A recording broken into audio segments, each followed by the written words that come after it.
In New York's most luxurious hotel, a billion-dollar deal is seconds away from falling apart because the translator doesn't speak the language. The cameras are rolling, investors are watching, and the manager is on the brink of bankruptcy. Then, from the back of the room, a hotel maid steps forward, speaking fluent Mandarin. In that moment, the woman everyone else has ignored changes the fate of the deal, the hotel, and her own life forever. Where are you watching from? Comment your city or country below. Her grandmother used to say you could tell a good cleaner by how little anyone noticed. Do it right, and a room becomes a ghost. No fingerprints, no crumbs, no proof it ever held a life. Emma Carter had become very good at disappearing evidence and, when necessary, herself. At 5:30 a.m., the Regency Grand Hotel was still a deep-breathing animal. The lobby slept under a veil of lemon polish. Brass rails glowed like the inside of a seashell. Emma moved through it with the quiet purpose of someone who knew which elevator shuddered on floor 12 and which door hinge sang a little if you leaned it wrong. She greeted the overnight doorman with a nod, clipped into her gray housekeeping cart, and glided toward the service corridor, a small lighthouse beam of phone light guiding her through the dim. Her day began with linens, clean, folded, aligned like white flags. Room 1803 would want the hypoallergenic pillows. 1805 preferred the heavy duvet even in August. She had a mental Rolodex for preferences like these, a soft database that made people feel seen without ever seeing her. Vacuum tracks formed careful chevrons across carpet. A chocolate mint migrated from box to bedside. A stray tie was rerouted from doorknob to valet stand. She had a choreography: pull curtains, crack window, test lamp. The city's morning hum rose from the street, midtown buses sighing, a siren trimming the edge of the sound. She matched her breath to the rhythm and slipped the world into order. On the housekeeping office bulletin board, a new schedule had blossomed in red marker. Conference week, all hands. Beneath it, typed memos in all caps. No delays, no excuses. No extra overtime approved. Somewhere between the lines was the panic she'd learned to hear, the kind of fear that trickled down to people like her as if gravity had a human resources department. Her phone buzzed. Auto draft confirmation, student loans. The number still pinched. She skimmed the balance and tucked the screen away as if closing a door on a draft. Another buzz. A text from her aunt in El Paso. Mom had a dizzy spell last night, but she's okay. Doc says keep checking her meds. Emma exhaled through her nose, pressed her thumb to the Venmo app, and sent what she could. Later, she promised herself, she'd call on her break. She pictured her mother at the kitchen table, pill organizer open like a tiny calendar of colored beads, a stack of grocery coupons fanned to the side, the Texas morning sun making patterns on the laminate. People assumed a housekeeper's world ended at the edge of a fitted sheet. Emma's didn't. In a shoebox under her bed lay a Harvard ID that no longer opened any doors, a faded subway card from Beijing, and a dog-eared notebook where she wrote short Mandarin idioms next to their English cousins. The world fit in her pocket. She could navigate a menu in Sanlitun or tell a Queen's cabbie the best shortcut to Lexington when the F-train Seoul. She could debate in Spanish about tips with the banquet waiters when English felt like sand in their mouths. She could, if anyone asked, explain why bargains phrased a certain way earned trust in certain rooms. But no one asked. On the 18th floor, the hallway smelled faintly of bergamot and air conditioning. A door shut up ahead, soft and expensive. Emma checked her cart, pulled on fresh gloves, and knocked on 1807. No answer. Another knock. Then her keycard sang its little electronic approval. Inside, a city of detail. Room service tray marooned under the writing desk. 2 coffee cups tilted like moons. A lipstick ring on one. A pair of cufflinks face down on the vanity. Tiny shields catching the light. She restored the continental order. Dishes to cart, cups to tray, bed corners squared, remote set back to channel guide. In the bathroom, steam had written hieroglyphs on the mirror. She lifted her cloth in smooth arcs until the glass returned itself, the ghost of someone's morning raised. Down the hall, a narrow window offered a slip of the skyline. Emma paused, let herself look. A construction crane cut a clean line through the pale sky. The city was waking, its layered languages rising in the air like invisible steam. Returning to her cart, she noticed a manila envelope wedged under one of its wheels. Someone had kicked or knocked it there and carried on. No label, just the neat press of paper corners against scuffed linoleum. She crouched, tugged it free, and felt the thin weight of documents that mattered somewhere. The flap had not been sealed properly.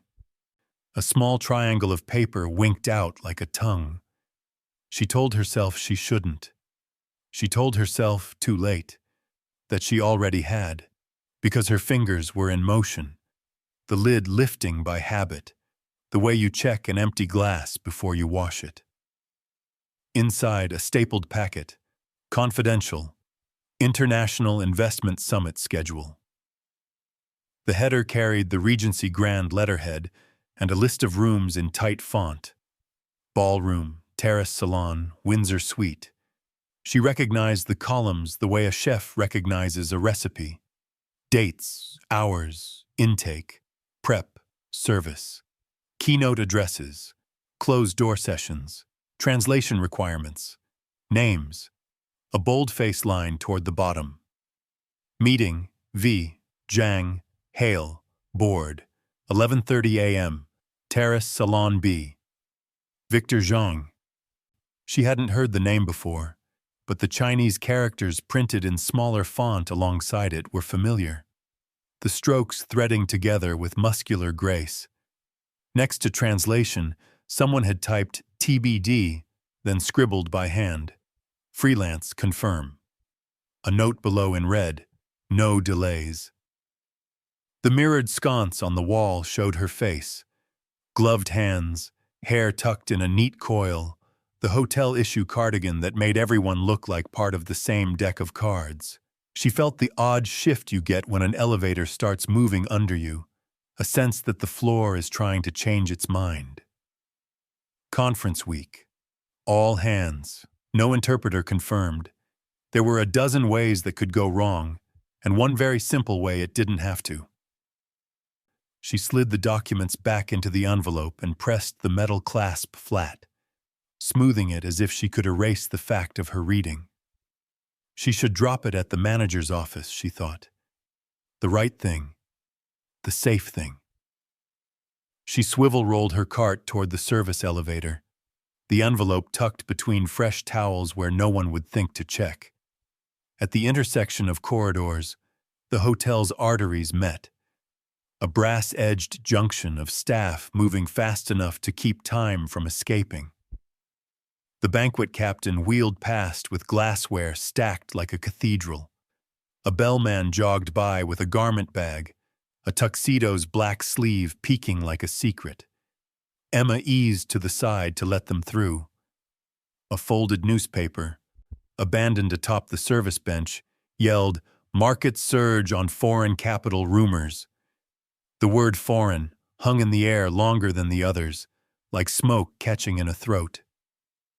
The elevator dinged. As the doors opened, a gust of lobby air curled around her ankles. Cold, perfumed, decisive. She stepped in, pressed L, and watched the numbers count back down, a countdown to the choice she was not yet ready to name. She could leave the envelope with the front desk, neat as a conscience. She could hand it to Richard Hale, the manager who liked to talk about optics. She could return it to where she found it and pretend her fingers had not remembered the feel of those typed characters, the little flame of recognition they lit. In the lobby, an event coordinator in an all-black suit darted across in a blur of clipboard and lanyard. "Has anyone seen the Jang packet?" she called. Not to anyone, to the air itself, to whoever might be listening. Emma's cart rolled to a stop. The envelope sat warm beneath the towels, as if it had been holding its breath, and only now remembered how to inhale. She lifted it free, the paper cool against her glove, and looked toward the manager's door, then down at the floor that reflected chandeliers in little broken stars. She could be a ghost again, deliver the thing to the hands that wanted it, vanish back into her chevrons and lemon polish. She could also, just this once, step out of frame. The coordinator's voice floated back, thinner now as she moved away. "We need it before the 11:30. Someone get Hale." Emma slid the envelope into the deep pocket of her cardigan, where a lint roller usually lived. She pushed the cart forward, as if all she carried was bleach and cloth. The lobby's polished world watched her pass without watching. Over her shoulder, the clock above the concierge desk ticked toward a morning that was about to get very complicated, only not for the reasons everyone expected. Upstairs, a door handle gleamed, a small round mirror waiting to show a different angle of the same face. Emma caught her reflection as she turned it, caught the way the corners of her mouth edged toward a decision. In the hush of the empty room, she stood for a heartbeat and listened to the city that never stopped for anyone. Then she tucked the envelope deeper, as if tucking away a thought, and began to make the bed with the same steady hands that could, if asked, translate a whole conversation into something that people would understand. The Regency Grand was a temple of polished marble, chandeliers glittering like captured starlight. But beneath the glow, tension rippled. Every staff member felt it. Conference week had always been grueling, yet this one carried a different weight, one that pressed down like humidity before a storm. Emma Carter pushed her cart down the corridor, its wheels whispering across the carpet. She adjusted her cardigan, eyes sharp enough to catch fingerprints on glass, but quiet enough to remain unnoticed. Yet she noticed everything. Richard Hale, the hotel's manager, swept past with his assistant trailing like a shadow. His suit was flawless, his expression carved from granite. For weeks, whispers floated that he'd bet his entire career on landing Victor Zhang, a Chinese billionaire rumored to invest hundreds of millions into an American hotel chain.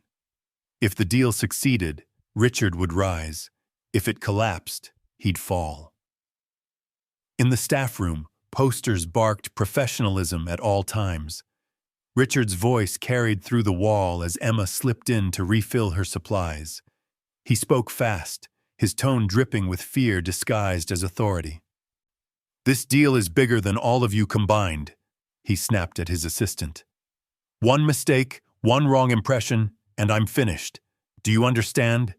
Finished." Emma paused at the door, her hands frozen above the bottles of polish. She had never heard desperation so naked in his voice. The assistant murmured something Emma couldn't catch. Richard cut him off with a hiss. "If anyone finds out I didn't secure a professional interpreter, my career is finished." Emma's heart thumped once, hard. She tightened her grip on the cart handle. The envelope she'd found yesterday replayed in her mind. Those words, translation, TBD. She had known the situation was fragile, but now she heard the truth laid bare.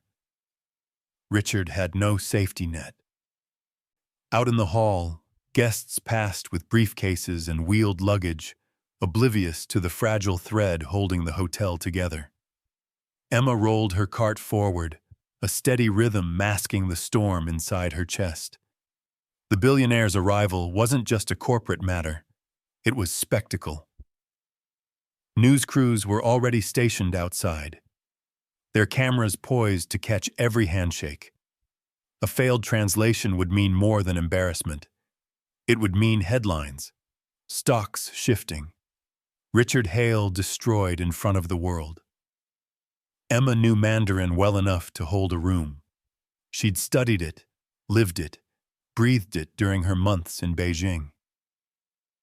She had once dreamed of a career in international business before debt and rejection funneled her into housekeeping.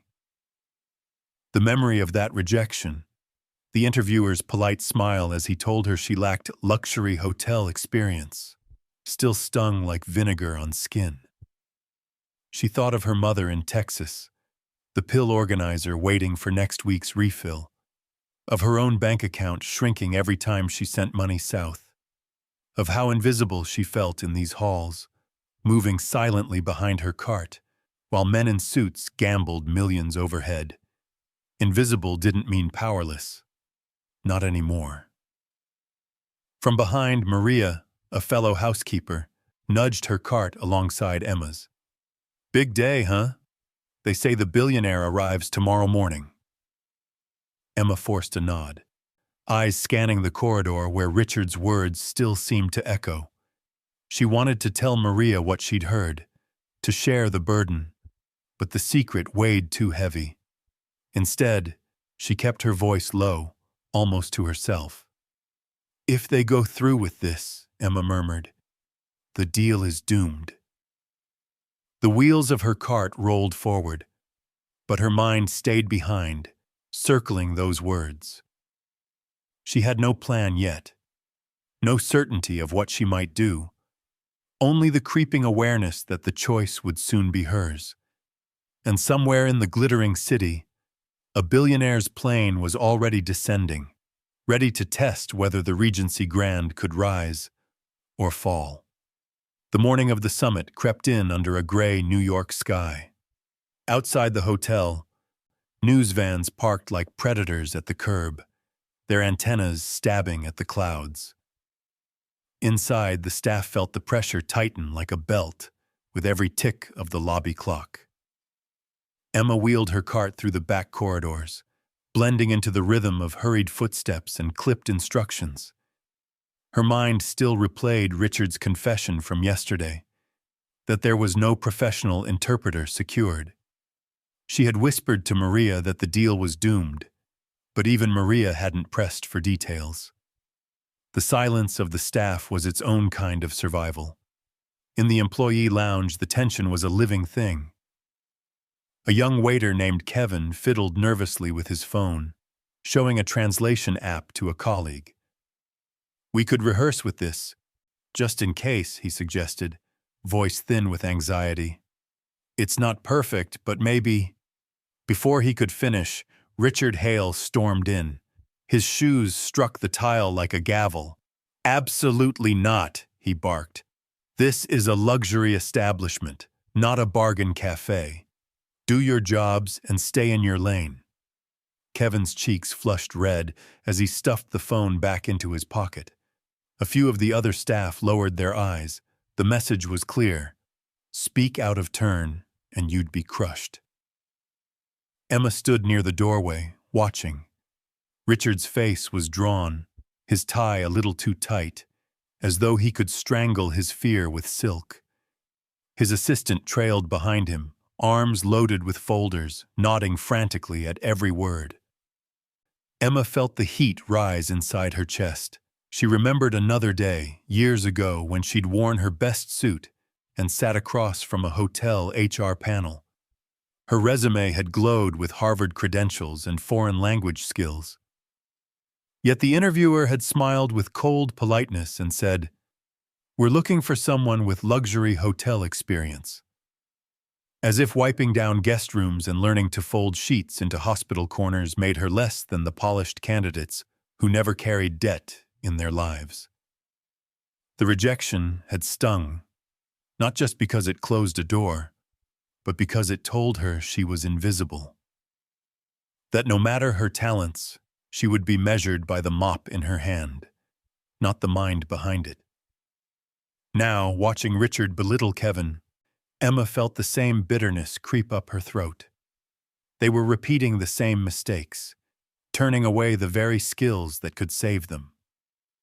Maria brushed past her with a tray of fresh towels, muttering under her breath, "He thinks barking louder will stop the storm from breaking." Emma's eyes followed Richard as he left the lounge, shoulders stiff with brittle pride. She waited until the hallway cleared before leaning close to Maria.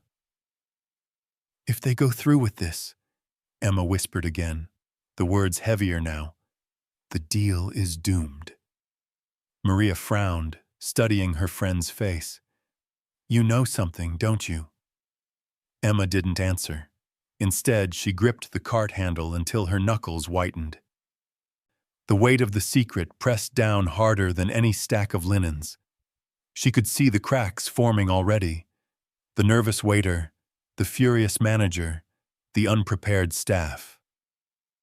One misstep tomorrow, and the whole hotel would collapse in front of flashing cameras. The hum of voices rose as more employees shuffled to their posts, trying to polish the surface of a hotel that was fraying underneath. Emma pushed her cart back into motion, but her heart was racing ahead. Because tomorrow, when the billionaire walked in, the storm would break, and she already knew who would be swept away. By 10 o'clock, the Regency Grand felt less like a hotel and more like a stage trembling before the curtain rose. Cameras clustered outside the revolving doors, their lenses aimed like rifles. Inside, the grand conference room glittered with chandeliers and polished oak tables, every surface gleaming with nervous preparation. Emma lingered at the edge of the hallway, polishing brass railings with more care than usual, though her eyes kept drifting toward the growing commotion. Staff moved like frantic ants, servers balancing trays of water glasses, technicians checking microphones. Richard Hale pacing in his tailored suit, as if he could outwalk his dread. At 11:25, the billionaire finally arrived. Victor Zhang swept into the lobby with 2 aides at his side, his presence radiating command. Reporters surged forward, bulbs popping in bursts of artificial lightning. The hotel doors barely managed to contain the wave. Emma, half hidden behind her cart, watched him pass. She noted the subtle bow of his head to the press, the clipped Mandarin to his aides, the precise way he moved like a man used to commanding billions. She also noticed the faint crease between his brows, a warning sign of impatience. The meeting began with fanfare. The conference room filled with board members, journalists, and a scattering of invited dignitaries. Every eye turned to the front, where Zhang was greeted by Richard, who tried to mask his unease behind a fixed grin. Then came the interpreter, or rather, the absence of one. At first, the staff waited, glancing toward the door as minutes dragged. Finally, a man stumbled in, late, flustered, clutching a tablet in one hand and sweat on his forehead, a supposed freelance interpreter. Emma's heart sank. She could almost feel the collapse coming. The presentation began, and chaos bloomed. The interpreter's voice wavered, his words faltering. To bridge the gaps, he tapped frantically at a translation app that spat out phrases like broken glass. English turned into Mandarin with clunky errors. Mandarin returned as nonsense. Zhang's expression darkened. His aides leaned close, murmuring corrections, but frustration sharpened the air. The breaking point came when a technical discussion veered into disaster. Richard's assistant explained zoning requirements for new properties, but the app translated land zoning laws as bribe taxes. The room froze. Zhang's lips pressed into a thin line. He set his pen down with deliberate finality, as though ready to walk away. Richard's face drained of color. He waved wildly at the technician. "Fix it! Fix the system!" His voice cracked, echoing off the polished walls. "This isn't my fault. It's the software." Reporters scribbled furiously, cameras capturing every flicker of Zhang's irritation. The board members shifted uncomfortably, sensing millions slipping through their fingers. From the hallway, Emma watched, her rag forgotten in her gloved hand. She felt her pulse beat in her ears. This was it, the storm breaking. Every instinct screamed at her to stay invisible, to let the chaos devour itself. Yet something steadier pushed back, the memory of her mother's voice telling her, "Don't hide what you're good at, Emma. Someday it might save you." The interpreter stumbled again, offering a phrase so mangled it earned a sharp laugh from one of Zhang's aides. Richard's voice rose to a desperate pitch, trying to patch holes in a sinking ship. And there she stood, Emma Carter, housekeeper, Harvard graduate, fluent Mandarin speaker, unseen by all, until her eyes lifted, steady, determined, and she stepped toward the conference room door. The conference room buzzed with unease. Cameras clicked like mechanical heartbeats, catching every flicker of Zhang's growing impatience. The interpreter wiped his brow, stammering half-phrases while the translation app sputtered nonsense. Richard Hale hovered at Zhang's elbow, sweat clinging to his temples, his smile brittle as glass. At the doorway, Emma stood rooted to the floor. Her chest rose and fell, every instinct telling her to step back into the shadows. But she had lived in shadows too long. She tightened her jaw, smoothed her cardigan, and pushed the door open. The creak of hinges cut across the room. Heads turned. A ripple of surprise ran through the board members and journalists. A housekeeper, gray uniform, gloves still on, walking into the spotlight. Emma cleared her throat, her voice steady despite the tremor in her hands. In flawless Mandarin, she addressed Zhang directly. "Would you allow me to assist with interpretation?" The words landed like a stone in still water. Silence spread in ripples. Zhang's eyes, sharp and unreadable, shifted toward her. His aides paused mid-note, their pens hovering above the page. Richard reacted first. His face flamed red. "What on earth do you think you're doing?" he spat, his voice shrill. "This is not your place! Get out, now!" The photographers leaned forward, smelling scandal. A housekeeper defying the manager in front of a billionaire. It was more story than they'd hoped for. Emma didn't flinch.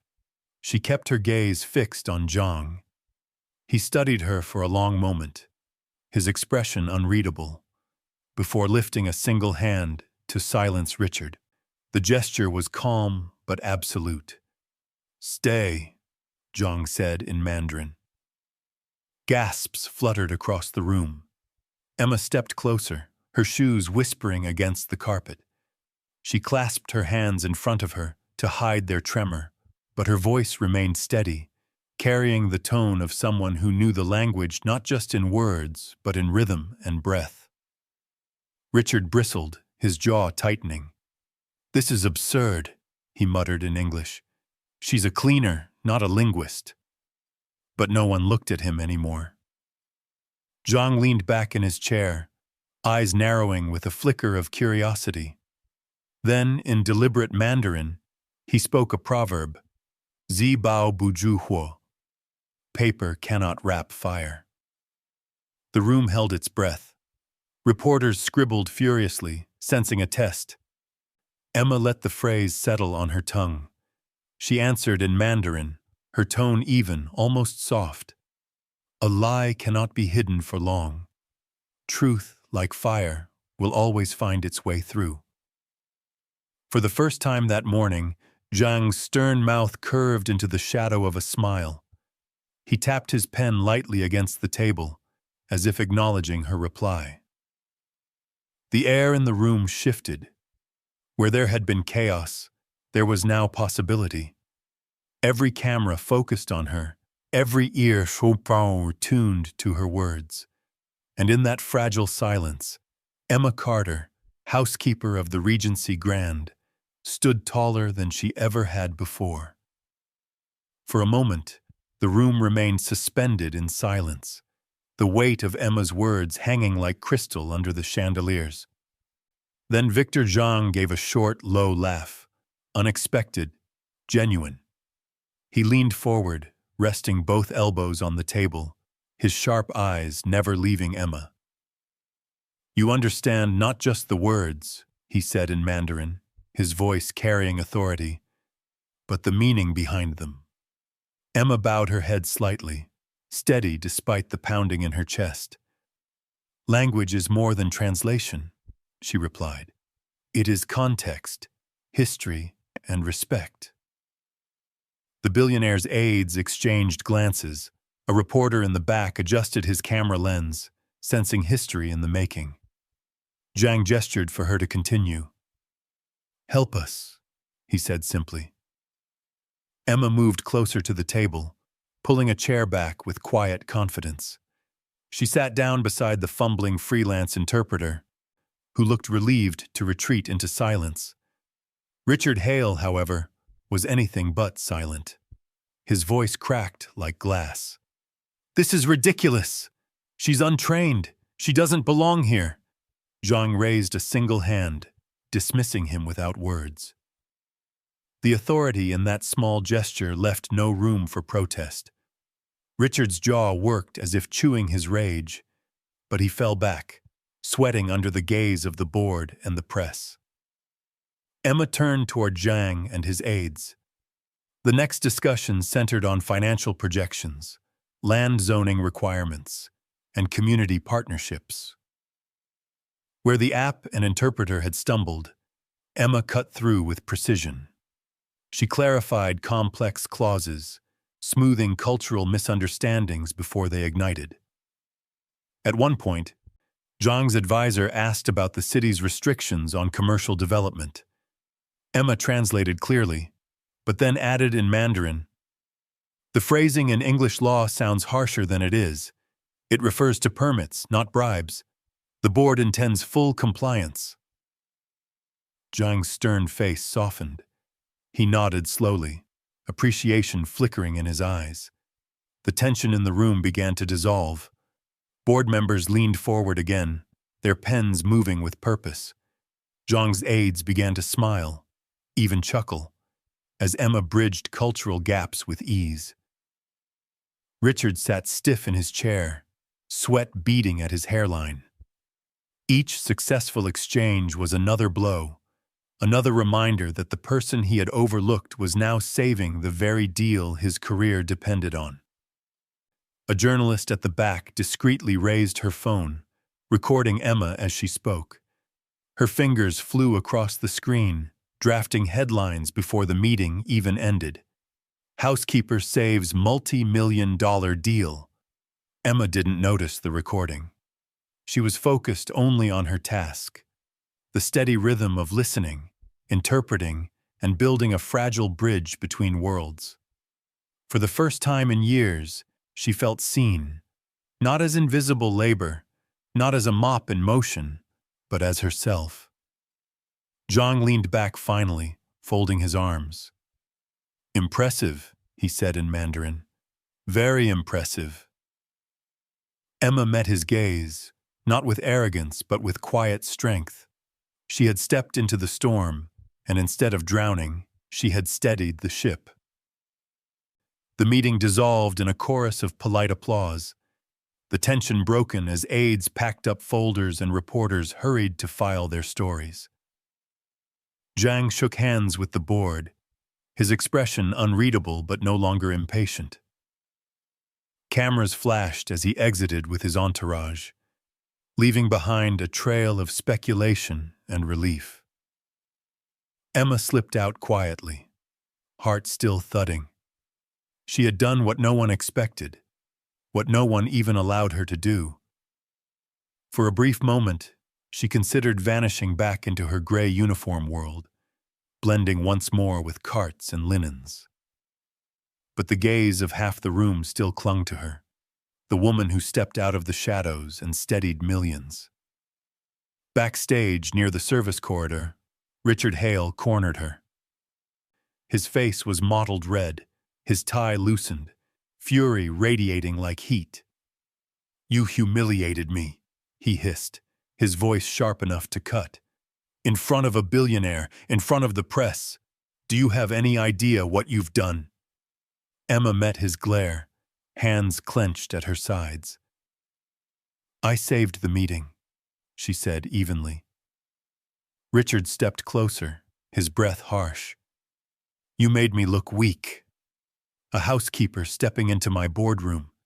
Do you know what that makes me look like?" Before she could reply, a voice cut through the air, calm but commanding. "On the contrary." They turned. Victor Zhang stood in the doorway, flanked by two aides. His presence quieted the space instantly. He regarded Richard with cold detachment before shifting his gaze to Emma. "She did not humiliate you," Zhang continued, his English crisp. "She saved your hotel." The words landed heavier than any shout. Richard's mouth opened and closed, but nothing emerged. Emma lowered her eyes for a moment, unsure how to stand beneath such recognition. Then she lifted her chin, the weight of years pressing forward. "I've worked here for 3 years," she said quietly, "all while drowning in student debt. I send money to my mother in Texas. She's ill. She can't work. And every opportunity I applied for in this city, every door, slammed in my face." Her voice caught slightly, but she steadied it. "Because a resume with housekeeping on it isn't good enough." The staff who had gathered nearby, servers, bellmen, clerks, stood frozen, wide-eyed. They had always known Emma as the quiet one who folded towels and kept her head down. Now they saw her differently. A woman who carried invisible battles and still had the strength to save them all. Maria stepped closer, her eyes glistening. "Emma," she whispered, as if seeing her friend for the first time. Richard's fury cracked into panic. He glanced from Zhang to the watching staff, realizing the tide had shifted. But before he could muster a defense, one of the board members appeared and spoke curtly. "The board requests both of you, Mr. Hale, Miss Carter, in the executive suite this evening." The air thickened. Staff exchanged glances. Richard paled, his hands twitching at his sides. Emma drew a slow breath, her heart pounding. The battle that began in the conference room was not over. It was only moving to a smaller, sharper stage, where titles, pride, and futures would collide. The executive suite was far from the chaos of flashing cameras and reporters, yet the tension inside was thicker than the marble walls. A long table gleamed under recessed lights, polished so smooth it reflected every uneasy glance. Emma sat at one end, her uniform a stark contrast against the tailored suits surrounding her. Across from her, Richard Hale perched stiffly, his jaw clenched, sweat prickling at his temples. Board members filled the seats like judges in an unseen trial. Their eyes flicked between Richard, the man who had run the Regency Grand for years, and Emma, the housekeeper who had just altered the course of a multi-million-dollar deal.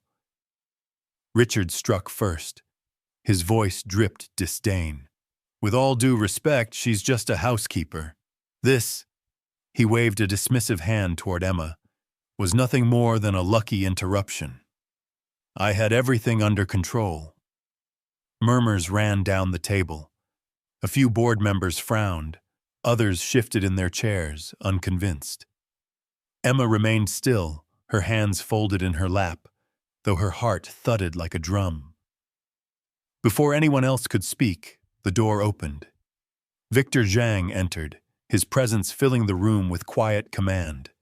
His aides followed, but it was Zhang's voice that cut through. "Control?" he said, arching a brow at Richard. "You were about to lose everything. She," he gestured toward Emma, "is the reason this project remains alive."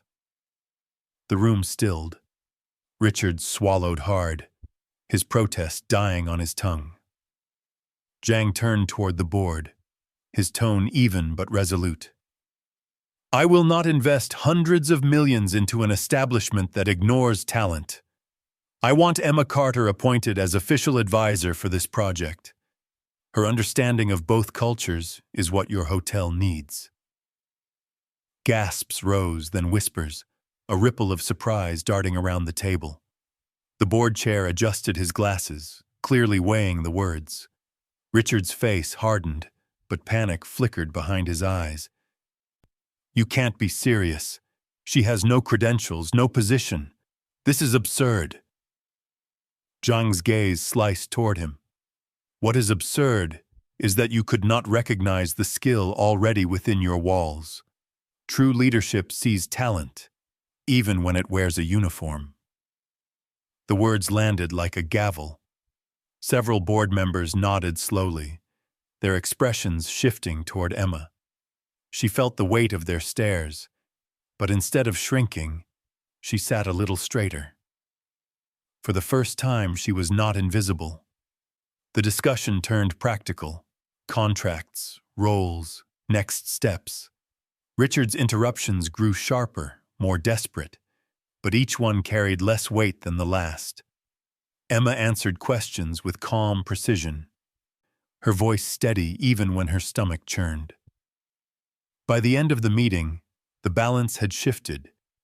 The board wasn't fully decided, but the tide was moving unmistakably toward her. Richard knew it. His knuckles whitened as he gripped the table, rage simmering under a thin smile. When the board adjourned, Zhang offered Emma a respectful nod before leaving. Board members followed, murmuring among themselves. The door closed, leaving Richard and Emma in the quiet. Richard leaned toward her, his voice low and venomous. "Enjoy your moment. It won't last." Minutes later, in the privacy of his office, Richard pressed his phone to his ear.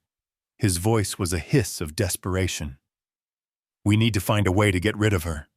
By morning, the story had already broken. Headlines splashed across news sites. Housekeeper saves multi-million-dollar deal. Hotel manager fails. Employee steps in to rescue. Photographs of Emma, still in her gray uniform, standing at the conference table, circulated online. Some called her the invisible interpreter. Others, the housekeeper who spoke up. The narrative had caught fire, and nothing Richard Hale said could smother it. The lobby of the Regency Grand swarmed with reporters. Guests whispered in corners, pointing when Emma walked past. Staff who once saw her as background now stopped to greet her with nods of respect. Even the bellhops carried themselves differently, as though proud their hotel had been thrust into the spotlight for something other than scandal. The board, caught between public praise and Zhang's insistence, made their decision quickly. In an emergency announcement, they introduced Emma Carter as the hotel's new Director of International Relations. Her promotion stunned the staff, but the applause in the break room that afternoon was genuine, ringing louder than any silver tray. Richard was forced to stand before the same staff he had barked at for years. His apology was thin, scripted, but necessary. "Mistakes were made," he muttered, staring at the floor. "I regret underestimating my team." The irony stung everyone who heard it, but Emma stood off to the side, her expression calm. She didn't need his words. His fall from grace was apology enough. Her first act in her new role was bold. She launched the Hidden Talent Initiative. In a speech that morning, Emma stood at the same podium where executives once dismissed her. "This hotel runs on invisible labor," she said, her voice steady. "But invisible does not mean worthless. We all carry skills beyond our job titles. It's time we recognize them." The staff erupted in cheers. Some laughed nervously, unsure if it was truly possible. But Emma's determination carried weight, especially after the miracle she had just performed. Within days, stories began to surface. A dishwasher revealed he had once been a pastry chef in Paris.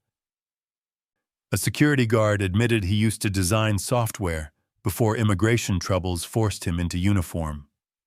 A kitchen worker, shy and soft-spoken, confessed he had been a tech engineer in Mumbai. Each revelation felt like a spark, lighting possibilities Emma knew had always been there, waiting to be seen. The hotel buzzed with new energy. Reporters returned not just to write about the billionaire, but about the transformation inside the Regency Grand. Guests asked to meet the housekeeper turned director. Even Zhang himself called to express his approval. "You are building something stronger than any contract," he told her over the phone. And through it all, Emma carried herself with quiet grace. She still walked the halls where she once pushed a cart, but now her steps left a different kind of mark. The invisible woman had become the story everyone could see. The rooftop of the Regency Grand had always been quiet, a place where only pigeons and the hum of the city gathered. That night, it belonged to Emma. The skyline stretched around her, Manhattan glowing like a circuit board of endless possibilities. The wind lifted strands of her hair, carrying with it the faint sounds of horns, laughter, and the pulse of a city that never closed its eyes. She pulled her phone from her pocket, thumb hovering before pressing call. After 2 rings, her mother's voice came through, warm but fragile. "Emma?" "Hi. Mom?" Emma leaned against the railing, the glittering city reflected in her eyes. I wanted to tell you everything has changed." Her mother chuckled softly. "Changed how? Don't tell me you finally won the lottery." "In a way I did." Emma smiled, watching a helicopter cut across the sky like a firefly. "They made me Director of International Relations today. Can you believe that? Your daughter, the housekeeper with a mop, is sitting in board meetings now." For a moment, silence filled the line, only broken by her mother's careful breath. Then came the words Emma hadn't realized she'd been waiting for. "I always knew you were more than what they saw. I just prayed the world would catch up." Emma's throat tightened. She pressed a hand to the railing, grounding herself. "It finally did, Mom." Below, the hotel buzzed with new life. Staff walked taller, guests lingered with curiosity, and the Hidden Talent Initiative Emma launched was already stirring stories of untapped skill. A dishwasher practicing pastry designs after shift. A bellhop brushing dust off his old guitar. A kitchen worker sketching out a software plan he thought he'd never use again. The hotel was becoming something larger than marble and chandeliers. It was becoming a place where people could be seen. Emma looked out over the city, remembering the long days she had pushed her cart down endless hallways, her dreams stuffed into the corners of her pocket like folded notes no one would ever read. She remembered the humiliation of rejection, the bitterness of invisibility, the ache of sending money home when she had barely enough for herself. And she remembered the moment she chose not to stay silent, the moment she stepped into a room and claimed her voice. A soft laugh escaped her lips. "Mom, you won't believe it." she whispered into the phone. I'm not invisible anymore. Her mother's reply was simple but full of pride. Then shine, sweetheart. Shine. Emma slipped the phone back into her pocket, the words settling into her chest like a promise. She turned her gaze to the horizon, where skyscrapers pierced the night sky, glowing with 1,000 unseen stories. And for the first time, she didn't just watch the city, she belonged to it. Message: true worth lies not in job titles but in courage, persistence, and the willingness to be seen. Final CTA: are you overlooking hidden talent around you? Share your thoughts in the comments.